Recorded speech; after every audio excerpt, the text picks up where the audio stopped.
So this week is a really important week in the life of America, and it happens every single year on this very same week. This week is the hinge point in the rhythm of American culture.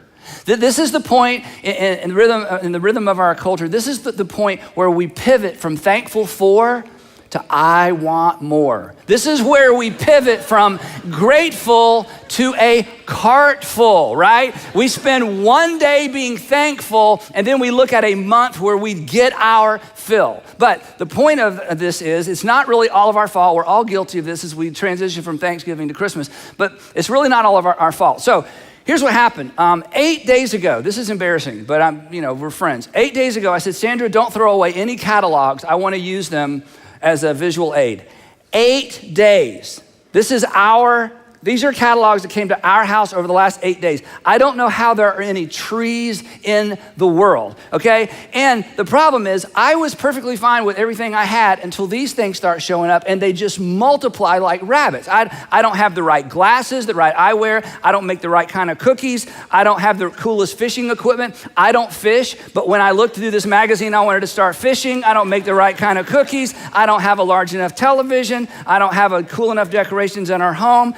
I need a little more pottery in my barn. I don't even have a barn, but now I kind of want a barn so I can put pottery in my barn. Anyway, it just goes on and on. I look through these things and I just feel like the biggest loser, right? I'm not wearing the right stuff. Our house is so 1990s, everything keeps switching colors, and now, we're supposed to, it just goes on and on and on. And we're just constantly dissatisfied with what we have because we live in a culture that constantly reminds us of what there is. This is, if we're not careful, and this is why I want to talk about it for just a few minutes, this becomes pretty quickly the season of discontentment. Dissatisfaction with what we have and dissatisfaction with what we can't afford. And the realization that while we have food to eat, clothes to wear, transportation, music to stream, smarter than ever phones and flatter than ever televisions, this is the season where we're reminded that it all needs to be upgraded. Now, you won't believe this. Some of you are old enough to believe me. Most of you won't believe me. But once upon a time, this is crazy. Once upon a time, people used things until they broke. I know, it's crazy. Who would do that? You're gonna keep that thing till it breaks, right? Haven't you seen the newer one, the faster one, the cooler one? Yeah. Once upon a time, people in our country, they kept things until they broke. And then, get this, when they broke, you know what they would do with them? No, not throw them away. They would fix them. How stupid is that? Why would you fix something? The great news when things break is you get to get a new one, right? And then also, once upon a time, people would improvise. If they didn't have something, they wouldn't go get something. They would look at what they had, and they would use what they had in order to do what they needed to get done. Now, Sandra's dad, Bob Walker, is one of those guys. In fact, his iPhone 5S wouldn't hold a battery charge. This year, okay? His iPhone 5S wouldn't hold a battery charge, okay? And all the grandkids and all of us are like, get a phone. So you know what he did? He found online where he could buy a battery. He changed his battery in his iPhone 5. Who would do that? Smart people would do that. That's who would do that, right? Back in the day, that's what everybody did. And again, back to this, use what you have to do what needs to get done. A few years ago, he put some cameras in his mini warehouses. He has many warehouses, and he bought the cameras, but he didn't have a bracket. But why would you order a $29 bracket for the camera when you can just take an old license plate and mount it on the ceiling? That's what I'm talking about right there, okay? See, it kind of makes you wish you'd thought of that. You have no idea what you might do if you quit thinking so much in terms of upgrade and just look around the house. Now, that's a bit unusual. He's a bit unusual, but he's an amazing person, okay? Now, my problem, and he didn't have this problem because he just lives his life differently. My problem is this: just about every day I see one of just about everything I don't have. Just about every day I see one or a picture of one of just about everything I don't have that I didn't know that I needed until I saw it. And it just so happened that someone happens to know that I might also like. And that what I'm looking at is actually related to items that I've already seen. And somehow they know that customers who bought what I'm buying also bought.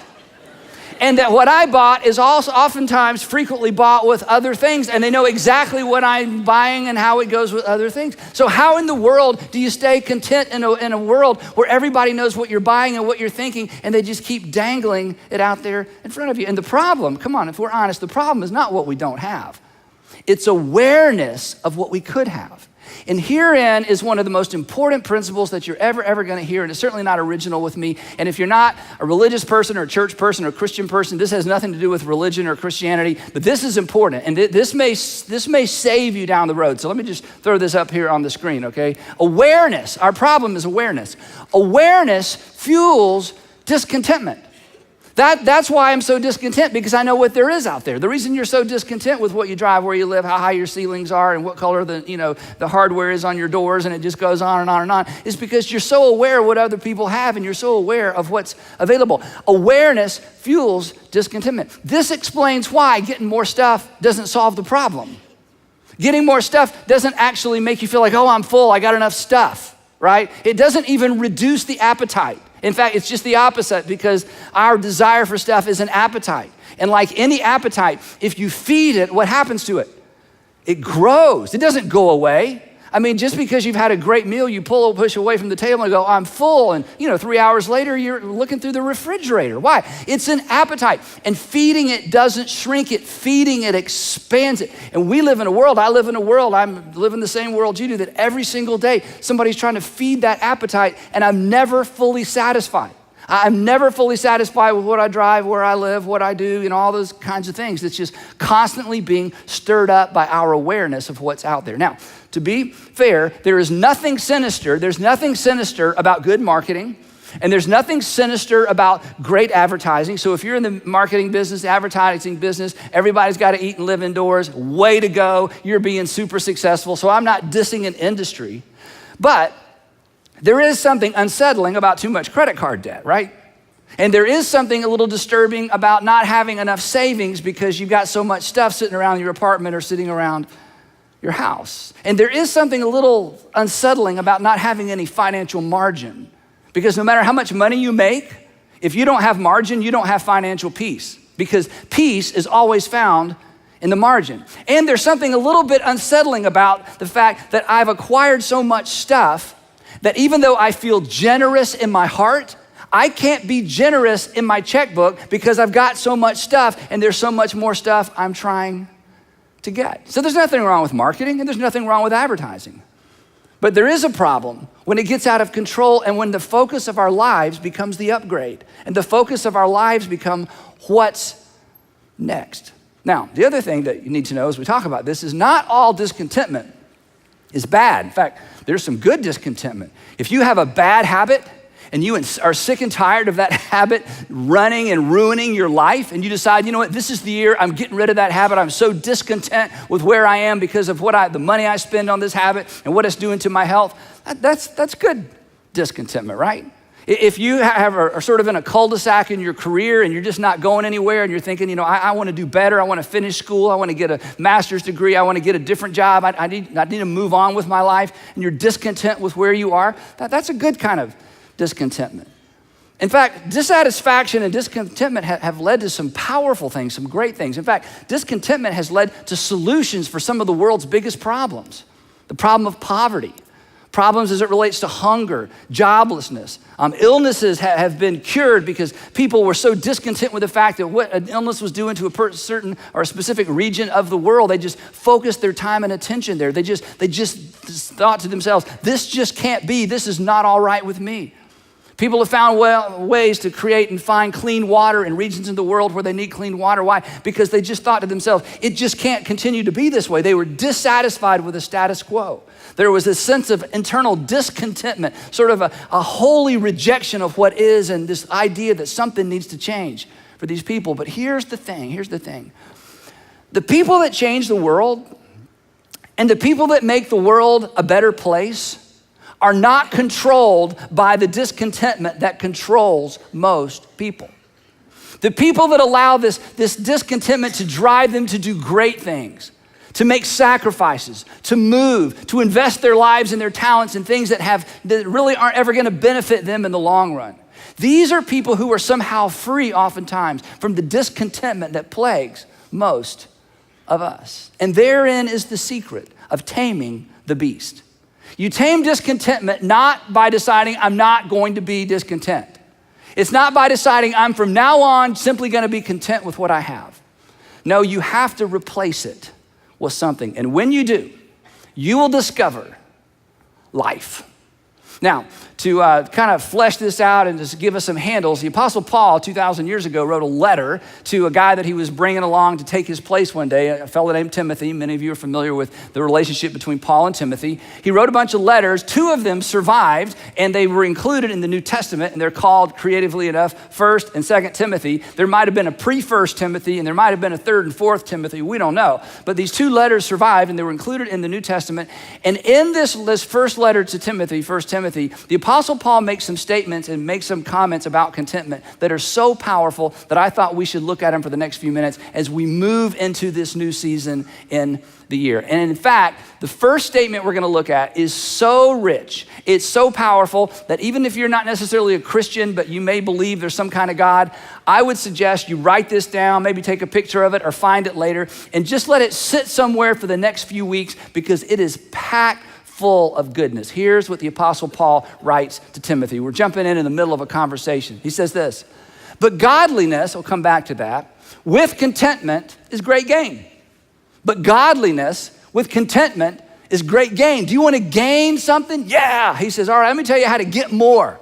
Godliness with contentment is great gain. And the little Greek word great is where we get our word mega. You know, like mega millions, but it's mega, it's big. He says, you want mega gain? Yeah. Godliness with contentment is great gain. Now, godliness shouldn't scare you off. Godliness simply means God-likeness. So you're thinking, well, how can I be like God? That's a great question. The New Testament answers that question. The New Testament teaches, the New Testament authors write that if you want to be like God, the way that you can be most like God is by putting other people ahead of yourself. That God-likeness is being more loving. Why? Because God is love. So if God is love, the more loving you are, the more you put other people first, the more you let other people go first, the more you put yourself second, the more like God you are. That's the gospel. For God so loved the world because he's loved that he gave.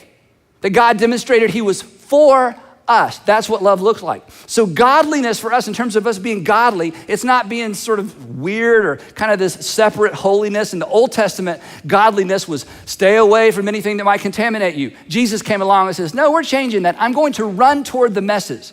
I'm going to touch untouchable people, but I'm not going to get the disease. They're going to be healed. So everything got reversed with Jesus. So godliness isn't about staying away from something. Godliness is about engaging with other people in a way that helps other people. So Paul says, look, if you want to gain a lot, here's how you do it. You put other people first, and then you decide, you know what? I'm fine with what I have. I'm fine with what I have. To which we say, but Paul, we're Americans, okay? Our economy would collapse if we did this, okay? We're Americans and we're not buying it because we're so busy buying other things. So Paul says, well, I'm not finished yet. Let me explain. So the next word is for. Whenever you see a for in the New Testament, you need to ask, what's that there for? And it's there for so that you can understand what he just said. So here's what he says, for. We brought, this is such a big idea, it's so obvious we just rush right by it. For we, that's all of us, brought nothing into the world. What does that have to do with anything, Paul? For we brought nothing into the world. In other words, you were perfectly content. You were perfectly content before you got here. You were, remember that? I'm like, no, because I wasn't here. Exactly. You were, in other words, think about this. You were most lovable when you owned nothing. You were most cherished when you couldn't do a thing for anybody. This is Paul's subtle way. He's building a case, his subtle way of saying, you have value way beyond what you have. That you were of value before you owned a thing. So to grow up as an adult and somehow equate your value with things is a mistake because you brought nothing into the world. And then he gives us the corollary. He says, and, you know this, and we can take nothing out of it. You're not leaving with anything. In fact, you're leaving everything. Which brings us to a very disturbing question. In fact, I hope this question disturbs you for at least a month. It should disturb us our entire life. Here's the question. Other than stuff, Other than stuff, because everybody leaves all their stuff. You don't get credit for leaving your stuff. Everybody leaves their stuff. Other than stuff, what will you leave behind? Other than stuff, what will you leave behind? You're going to leave behind your stuff. You are more valuable than stuff because you showed up without any and you're going to leave here without any. So somewhere in the middle, we get all caught up in stuff. But when you leave, other than your stuff, what are you going to leave behind?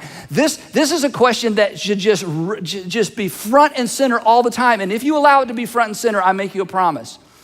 It will curb your discontentment. It will curb your quest for stuff. You might become one of those extraordinary people who devote your life to something that has caused you to be discontent because of the way it's affecting and negatively affecting the world or someone in the world.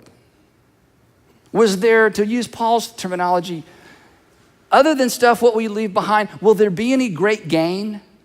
Will the world have gained anything because you were here? Will the community have gained anything because you were here? Are you just gonna leave your stuff? And then Paul steps back and sort of toward himself a little bit, and he makes a statement to Timothy that you gotta be careful the way you read this. And he says, Timothy, now, let me tell you how I'm applying what I've just taught you. And Timothy, I'm not asking you to do this. And I think he would say to you, I'm not asking you to do this. And he would say to us, I'm not asking all of you to do this, but I just want you to know I'm not a hypocrite. I'm practicing what I'm preaching. Let me tell you how I'm working this out in my life. Here's what he says. But if we, talking about himself and his traveling companions, Luke, who wrote the book of Luke, Gospel of Luke, traveled, Barnabas, he had a bunch of guys that traveled around. He says, but if we have food and clothing, we're gonna be content with that. Now, he's not asking you to do that. I mean, Paul didn't have a family. Paul didn't have any, official responsibility. He just traveled around. His life was in danger. He was stoned. He was shipwrecked. He was bitten by poisonous snakes. I mean, he knew any day of his life could be his last. So he says, I'm not asking you to take this to the extreme I've taken it to, but I just want you to know I'm practicing what I'm preaching. And I know what I'm talking about. Godliness, putting other people first, with contentment, married to contentment of, you know what, I'm happy with what I have. He says, I'm telling you, I'm living this. It is great gain. Now, this leads us to another question, and that's this. What did the Apostle Paul leave behind? If godliness with contentment, which just seems so, there's just not a lot to that. If godliness with contentment results in great gain, all right, Paul, if you practice what you preached and you went all the way to the extreme of just being happy with what you had and, as long as you got food to eat and clothes to wear, I mean, how did that work for you? How's that working for you? We would ask the Apostle Paul. So let me ask you, what did the Apostle Paul leave behind? This should cause all of us to stop and reconsider our whole lives. Do you know what he left behind? He left behind letters that shaped Western culture for 2,000 years. Wow. Yeah, but what about your stuff? I don't have any stuff. I'm not choosing to leave behind a bunch of stuff. I think I'll just help shape the world for 2,000 years. Do you know what else he left behind? He left behind theology. I wish I had time to talk about this because I love to talk about this stuff. He left behind a theology that would eventually disrupt the Roman Empire. He left behind a string of churches around the Mediterranean rim that shaped how church would be done for Gentiles for almost 300 years. So Paul, what are you saying? Paul's saying, I'm just telling you, you want great gain? You got to take your focus off this stuff. There's nothing wrong with it. But the problem with this stuff is you'll get to the end of your life and all your life will be about is this stuff. And that's not bad. That's not morally wrong. It's not a sin. It's just, don't you want more? Don't you want there to be something left behind that's not a thing? If something were to happen to you today, come on, if something were to happen to me, what have we left behind? Wow. What needs to capture our attention? What do we need to become more aware of? Where should we shift the energy we have as it relates to how discontent we're going to be with what's going on in our world? It's a big thought, isn't it? You should read the New Testament. He goes on, he says this is amazing. Those, and this is convicting, let's go to that next one. Those who want to get rich fall into temptation and a trap. Now, again, when we read verses like this, it's like, yeah, that's somebody else. Well, before we rush by, those who want to get rich. In other words, those who are targeting wealth for wealth's sake. Those who are just, I love, progress and I love moving forward and I just want to acquire them. He says, people who make this their focus, in other words, people who are first in line in their own lives, people who prioritize themselves above everybody else. That's who he's talking about. He says they fall into temptation and a trap. Now, in other words, there are specific temptations and there are specific traps for people whose focus is more.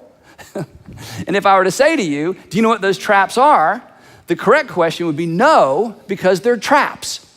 If they weren't traps, we would know what they are, but we don't know what they are. And it's why you think, come on, you think this. It's why you think if you won the lottery, you'd be able to handle it. Now, I could handle it. Now, these other people, they wreck and ruin their lives and their families, no, but I could handle it. You know why you think that? Because you've never stepped into one of these traps. You don't understand the temptation that comes with wealth. And you don't understand the trap or the temptation that comes with the focus on accumulating wealth. And this isn't for rich people. This is just for people for whom that becomes a focus. And he goes on, he says, not only that, and temptation and trap, and into many foolish and harmful desires, this is a powerful little Greek term, that plunge people into ruin and destruction. You know what plunge is? You're driving along, everything's fine. All of a sudden, there's no road. Plunge into the ravine. You're paddling along, everything's great, and you plunge into the rapids. You step off, you think everything's great, and you step off a wall and you plunge into the concrete below. He says, they think life's great, everybody's envious, everybody wants to be him, everybody wants to be her, and then one day they plunge into ruin and destruction. And his point is this, that unbridled discontentment, if you don't do something about this, it's dangerous. The discontentment is dangerous. It will plunge you into credit card debt. It will plunge you into a lease you have no business signing. It will plunge you into no savings. It will plunge you into no givings. Oh, I feel generous in my heart. I wish I could do more, but I can't do more because I've been reading these. It will plunge you, come on, it'll plunge you into more travel and less family. And one day you wake up and wonder why, nobody's getting along and nobody wants to see you and they're just after your money and they're just nice to you when you're giving them stuff and you're thinking, how did I get here? You stepped in one of those traps. You fell for one of those temptations that you thought you would be too smart to fall into. Paul's going, look, I'm just telling you how the world works. And then he kind of repeats himself to make sure we're paying attention. He says this, for the love of money is a root of all kinds of evil. Now, nobody loves money, right? Wrong, yes, you just can't see it.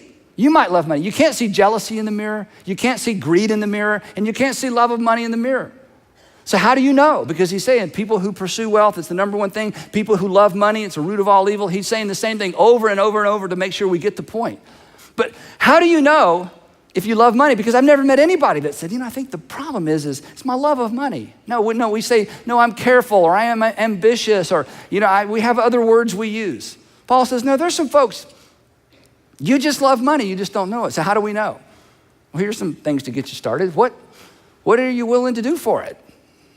I mean, you're willing to do crazy things for things you love, right? Remember when you fell in love and you drove all night to see her, or you snuck out to see him, and you wasted all that money on this goofy thing he wanted or she wanted, but it didn't matter to you that it cost too much.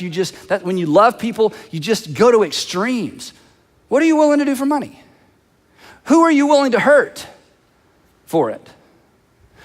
What or who are you actually, who or what gets prioritized behind it? In other words, is there somebody at home that feels like they're competing for your stuff, competing with your stuff? Is there somebody at home and that you keep using this message? This is kind of a guy thing. Well, I just want to make sure you're taken care of when I'm gone. I just want to make sure you're taken care of when I'm gone. I'm just sure you're going to want to be taken care of when you're gone. So guys, let me just tell you what your wife and your kids are thinking. We just wish you go ahead and be gone. We just wish you go ahead and be gone. We just wish you go ahead and be gone. Because you're not here anyway, but we can't get your money. So we got you and your money, and it's not helping us. So if you're not going to be present and love us and be a good father and husband, then go ahead and get gone so we can get all that stuff you want to make sure that we're going to be taken care of when you're gone. I mean, nobody believes you, Dad. We don't believe you. You like being gone. You like the thrill of victory. You like those cool dinners. You like famous people. You like it, and it's fine that you like it. But you've left us back here to compete with it, and we can't compete. And that just means you love something more than your family. And you might be one of these people who loves money. And you fall into a temptation. You've stepped into a trap. You're going to plunge into ruin and destruction. And you'll wake up one day in that stupid little cramped apartment by yourself going, how did this happen? And you know what you're gonna do? You're gonna blame somebody else. For the love of money is a root of all kinds of evil, he goes on. Some people eager for money, ready for this? Some people eager for money. Basically, he's repeated himself 3 times. You know, this is the third way of saying if you wanna get rich, you love money, eager for money, wanna get rich, love of money, eager for money, same thing. Some of them have wandered from the faith and have pierced themselves with many griefs. What he's saying is this: you got so busy, you know, the church thing, you know, you got so busy, the God thing. Then you read a few books, and it's like, I've sort of changed my view of my philosophy because we're busy, because we got the lake house, we got the boat, you know, we got all this stuff going on. And he says, over time, if rich people aren't careful, they get so caught up in more and more and more and more and more that they change the way they even view God, and they wander from the faith. And then look at this, and they pierce themselves with many griefs. And let me tell you, when you pierce yourself with many griefs, you won't be aware that you pierced yourself. You will find someone else to blame. So he paints this very negative picture about you got to get a handle on discontentment because it is dangerous. And then he says, but let me tell you what to do. And he turns a corner, and this is the beauty of this passage. Because he doesn't say, Timothy, just don't do that. He says, Timothy, let me tell you what to do. And if you do what I'm telling you what to do, you won't do that. But as long as you're focused on not doing something, you're gonna have a not goal. I'm not gonna be discontent. I'm not. You can't have not goals. My friend Adam Johnson, he's the lead pastor at Brownsbridge Church. He has this incredible message on the problem of not goals. That you can't just have a bunch of not goals. I'm not gonna be like my dad. I'm not gonna be like, no. He says, no, you gotta decide, what are you gonna do? And the Apostle Paul says, it's not enough to say, I'm not gonna be consumed by what I don't have. He says, let me tell you what to do. Now, ladies, remember, he's writing this to a guy, so don't be offended by this next line. If he would write to you, he would change the terminology. Here's what he says. He says, but you, it's a contrast to Timothy, but you, man of God, flee from this. Don't just stare at it and decide I'm not. He says, no, you've got to change. You've got to pivot. You've got to refocus. You've got to become aware of something entirely different. And what is this? The constant pursuit of more. He says, you gotta quit, you gotta flee from something, and you've gotta pursue something else, and here's what you pursue. But you, man of God, flee from all this and pursue righteousness. Decide, you know what? My chief pursuit is I'm gonna do the right thing. My chief pursuit is to be godly. I'm going to put others first. My chief pursuit, I'm gonna become dissatisfied if I keep putting myself first in line. He said, and pursue faith. That is, God created the world. God has a plan, this big, overarching thing that God's up to, and an opportunity we have to participate in love and endurance and in gentleness. In other words, he says this, that contentment is found by redirecting our pursuit. That contentment is found not by, I'm not gonna be discontent, I'm not gonna look at the catalogs, I'm not. He says, no, you gotta chase something else. Look up here. And if you do, in the end, great gain. Now, the other thing that's so cool about this, Paul's so smart, because before Paul became a Jesus follower, he was very wealthy and he was very successful. I mean, he was like the guy, in Judaism. And he became a Jesus follower and he turned his back on all that. So he's been on both sides of this. And here's what he's about to say. He's gonna say, look, this has nothing to do with how much money you have. This has nothing to do with how much money you make. This has nothing to do with, how your talent and your hard work and your opportunity and you stayed up late and you came up with that idea and he says nothing, we're not dissing people who accomplish a lot, or this isn't a negative thing about rich people. This has nothing to do with how much you have or how much you make. And here's why I say that, because then he addresses rich people. And he says something surprising. He says, command those who are rich in this present world, and that's most of us. Okay, if you get these in the mail, that means you bought something from someone, which means you have extra. Now, I want to promise you, because I almost didn't bring all these, I don't know where all these came from. I mean, we don't even have little kids, okay? We don't play with Play-Doh. I mean, it's amazing the catalogs that show up, because if you buy from one store, you're on these lists. But his point is this, for those of you with extra, for those of you, let me put it this way, who will get a box in the mail this week from Amazon with your name on it, and you don't know what's in it until you open it. That's who he's talking to, that group of people, okay? that you've never ever gone into Home Depot or Lowe's or any store for the one thing and walked out with the one thing, okay? That's the one that you're not about to bend a license plate. You're gonna buy the bracket, okay? The people with extra, you got money in your ashtray. Your car lives in its own house with windows, and some of you have shades, electric shades for the car. Is that okay? It's your car. Anyway, so he's talking to those of us with extra, and here's what he says. Command those who are rich in this present world not to be, and we think he's gonna say, not to be so rich. That's not what he says. He says, command those who have extra not to be arrogant, nor to put their hope in their wealth. You know what this phrase means? It means don't place it out front. Don't allow it to be the chief pursuit. Don't allow it to be number one. And how do you keep something from being number one? You choose to place something in front of it as number one. Who put their hope in wealth, which is so uncertain. But, and it continues, but it's not just a not goal, it's something you can do. But to put their hope in God, who richly provides us with everything for our enjoyment. I bet you didn't even know that was in the New Testament. Yeah, he says, God has provided this stuff for your enjoyment. I just want you to have stuff. I just don't want your stuff to have you. I want you to enjoy what God has given you. I don't want you to be so dissatisfied by what you don't have that you can't enjoy what you do have. I don't want you to be so driven by what's next, you can't pause and enjoy what God has placed in your hands. Okay, but Paul, you gotta be more specific. This is still kind of churchy for us. Tell us what to do. So he says, all right, let me get real specific, rich people. He says, Timothy, command the rich people. The rich people need some practical application. Command them to do good. Now, this is so unusual. Why would you have to tell rich people to do good? Because rich people are so busy doing whatever they want to do, you can spend a month of your life, 2 months of your life, a season of your life, and never do good for anybody else. Because you have so many opportunities to do things for yourself, for myself. Plus, wealthy people, we're busy, aren't we? We got stuff to do. I mean, we're busy. And if we're not careful, we'll be busy, and it'll be all about us. And when we're gone, all we'll leave is stuff. He says, tell them to do good. Tell them if you're gonna be rich, in other words, if they're gonna overdo it, if people are gonna be like, wow, look at all that. He says, tell them to be rich in good deeds. In other words, when somebody says, wow, she sure has a lot, the next sentence is, yeah, and she does a lot for people. Wow, he certainly has a lot, yeah, and he does a lot. Wow, they certainly have amassed a lot. Yeah, but they do a lot. He says, if you're gonna have a lot, you need to do a lot. You need to do more than the average person because you have more opportunity. And if you don't, it's not like God's gonna send you to hell. It's just that at the end, you're gonna be like poor people who have the same misguided ambition. You're just gonna leave things. You're just gonna leave more things, but you're just gonna leave things. He's getting to the good part. And to be generous and to be willing to share. In other words, tell the rich people to develop a lifestyle of generosity, of doing, of giving, and sharing. Otherwise, they're just gonna consume and hoard their way and have through life and have nothing to show. And then he gets to my favorite part. In this way, he says, in this way, in what way, Paul? In this way, what is this way?